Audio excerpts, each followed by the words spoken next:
Okay, so this is the first of our videos that I'm calling the Flip to Review, and you're going to be responsible for watching this video and completing the assignment I gave you. So this is part one of Unit 1 quiz. Some of these review quizzes will have two parts, and this one does. Geography is one part, belief systems is the other. On all of these review videos, this is what I want you to do. Watch the video before the designated class block. No excuses. Watch the video on any device that allows access to the internet. Do any activities immediately after you watch the video while things are fresh in your mind. Then bring in your completed activity and any questions you might have to the next class. If you lose any of the assignments I give you, they'll be on my website and they will be attached to these PowerPoints basically Google Slides, that will be on my website. This is an example of a thematic essay on geography. It basically says select two geographic features and discuss how the feature influenced the political, economic, social, and/or historical developments in a country or a region. And they give you choices. Influence of rivers in China, deserts in North Africa, climate in Russia, plains in Europe, islands of Japan, monsoons in India, mountains of South America, natural resources. This one's slightly different. It says select two different geographic features and for each, discuss how it influenced the development of a specific civilization or region and how it limited the interaction. So help or hindered kind of idea. Your choices include Nile River, Atlantic Ocean, Himalayas, Sahara Desert, Great Northern Plain, location of Japan, Mediterranean Sea, Russian steppes, Brazilian rainforest, Indian Ocean monsoon. So there's some similarity. DBQs have something in common. They're always going to limit, there's the bell, they're always going to limit what you do. So this one says just talk about deserts, monsoons, and cold climates. Let's go through this so you can block one of these essays. River Valley civilizations. You have the Nile River in Egypt, not just a river in Egypt, the Tigris and Euphrates River Valley in Mesopotamia, the Indus and the Ganges, and of course the Ganges is very sacred to the Hindu faith in present-day India and Pakistan, and the Yellow River Valley. These are our basis for our river valley civilizations.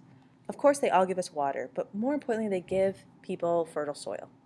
And this fertile soil allows for trade, transportation, growth, and permanent settlement. The Egyptians, of course, have a grand civilization that influences many others. They have leadership like the pharaoh. They have architecture like the pyramids. They make paper. They have writing like their hieroglyphics. They have all of the characteristics that all civilizations have, and they grow and they prosper and they trade. And whenever we see trade, we see cultural diffusion. The Mesopotamian, Fertile Crescent, Tigris and Euphrates River. We have places like Sumer, Babylonia, Hammurabi's leadership and Hammurabi's code, an eye for an eye, except if you're of different social classes, is the foundation for many legal codified laws. Codified means written down. Of course, in the Indus, we'll see the Mauryan and Gupta empires, and of course in the Gupta Empire the concept of zero, planned cities like Harappa and Mohenjo-daro, indoor plumbing in these planned cities, very advanced. The use of numbers, medicine, bone setting. Of course, the Chinese too, smallpox vaccination, acupuncture, harnesses for horses, calligraphy. Every one of these have aspects that all civilizations have. All civilizations have cities, they have technology, they have complex institutions like government and religion. They have social hierarchy or jobs. They have technology. They have an urban environment. And if you want to go, you can click on this video of river valleys at another time. And like I said, rivers are part of the story of humans. People go from Paleolithic hunting and gathering, nomadic lifestyles, then with the development of tools, we have the Neolithic Revolution. Agriculture develops, settlement around those rivers, and then writings, just like I said before, all of these different aspects. This is, if you're writing a river valley essay, if you're talking about this is the story. Deserts. The most famous, of course, Sahara Desert. And you can see on this picture here, you have camels, you have salt, Timbuktu, this idea of the use of the Niger River, the gold mines here, and the cities that are around here. Three famous empires, Ghana, Mali, and Songhai of Western Africa. And they trade gold and salt, among other things. But what they show is that the desert isn't just a barren land, that they can grow. And that, of course, Mansa Musa of Mali will travel to Mecca and show that he is a good Muslim, but he'll also show the wealth of Mali. And Timbuktu, this city here, is an amazing city filled with merchants and vibrant education, universities, libraries. This is a booming area for a long time. So again, you can have geography help or hinder your development. Climate in Russia has been a problem. They're always trying to get the warm water port in Russia. It's a huge territory. An example of Peter the Great fighting the Great Northern War with Sweden and winning basically the area of around St. Petersburg and, of course, Finland.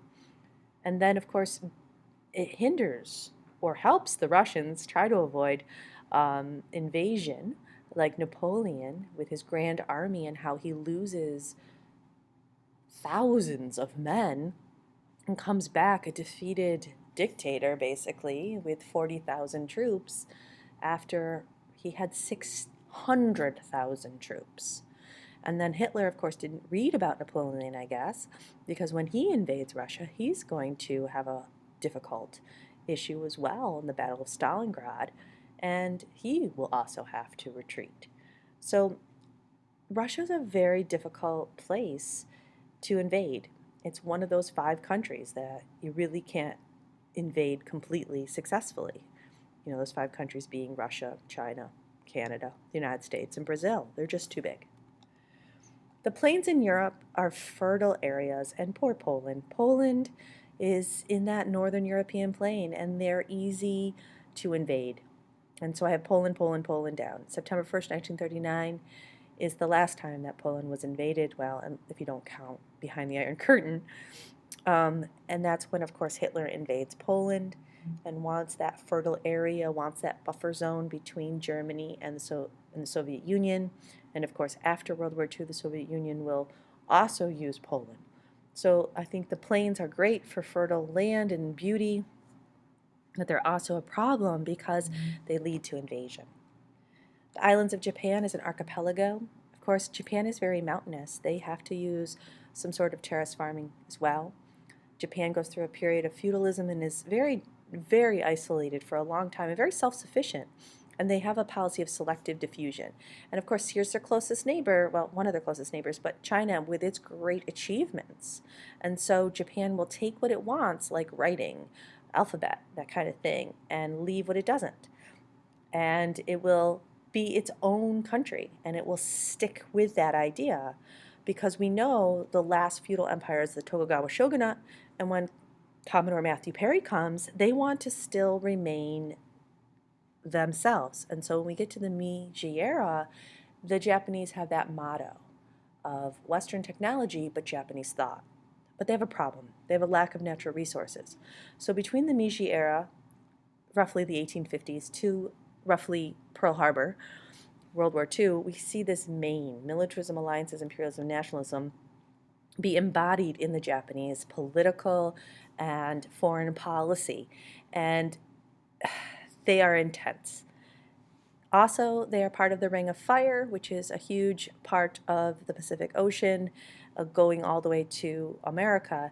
And they are very subjected to tsunamis, earthquakes, sometimes all on the same day. And so it's a very turbulent idea. Shintoism, I think, is a reflection of a turbulent weather pattern, natural disasters, and a respect for nature. So one of the other impacts is the belief in Shintoism. Monsoons in India, you see some pictures. Monsoons are really winds, and they're going to bring, sometimes the winds are going to bring moisture, and sometimes they're going to bring dryness. And so everything in India is dependent on this monsoon season and how much water will be produced because it depends on food production and the prices of that food. Failed crops will, of course, lead to people moving from the rural areas to the cities, and that increases urbanization. Urbanization increases problems sometimes, slums, disease, overcrowding, drain on services. You can see a picture here, just a difficult life, trying to wade through the streets on your bike. But again, the monsoons can be helping and they can also hurt.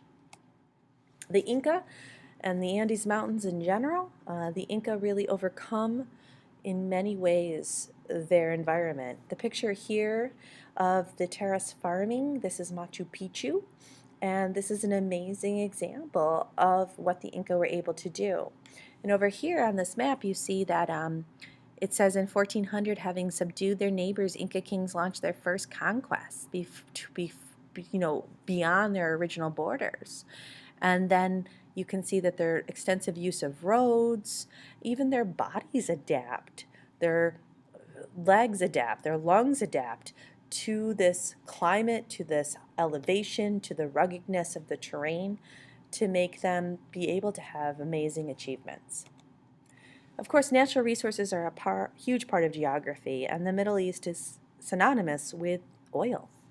And you can see here Turkey, Syria, Egypt, the Saudi Arabian peninsulas, how much reserves they have.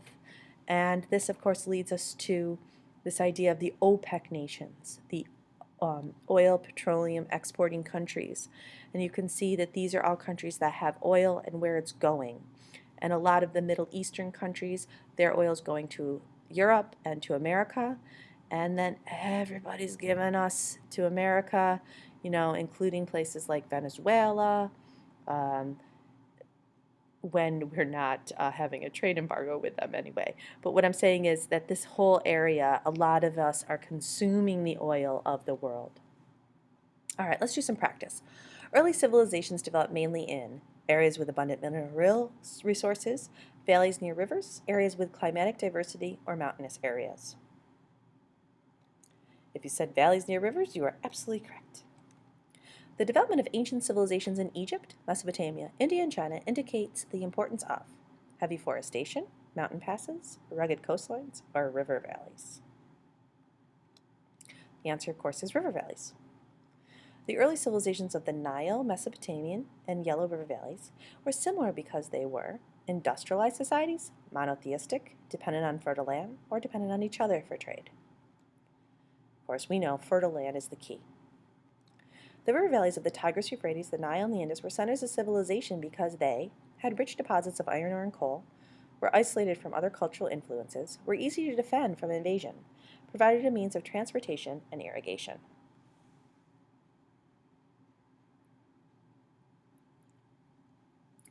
Good. 4. During which period did the domestication of animals and the growing of crops first occur? If you said Neolithic Revolution, you are correct. The basic characteristic of subsistence agriculture is that farmers produce mostly staple crops to sell large portions of their crops at market price, produce crops mainly for their own immediate use, or produce crops according to government orders. Think of the word subsistence. 3. It's just for your own, you're getting by. In which order did the occupations listed below most likely develop in human history? Farmers, traders, nomadic herders, hunters, and gatherers.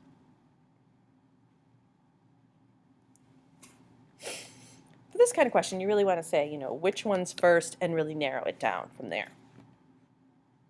Which characteristic was common to the ancient civilizations in Egypt, Sumer, China, and Mexico? Was it monotheistic religion, written forms of communication, influence of European cultures, or nomadic lifestyles? Well, you know that if you have civilization, you need some sort of written form of communication.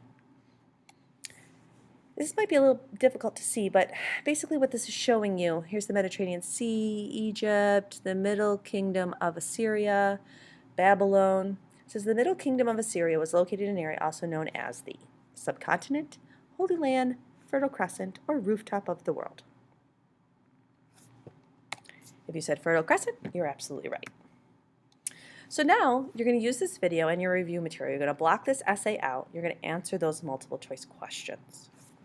And it should look something like this. You have your feature 1, feature 2, pick those 2, and really discuss the impacts. Remember, a thematic essay is just like a DBQ without the documents, but it's heavily relying on what you bring to it.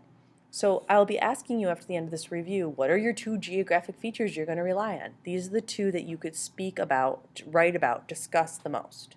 Pick those. If you need the link, it's right here, and it's also on my website.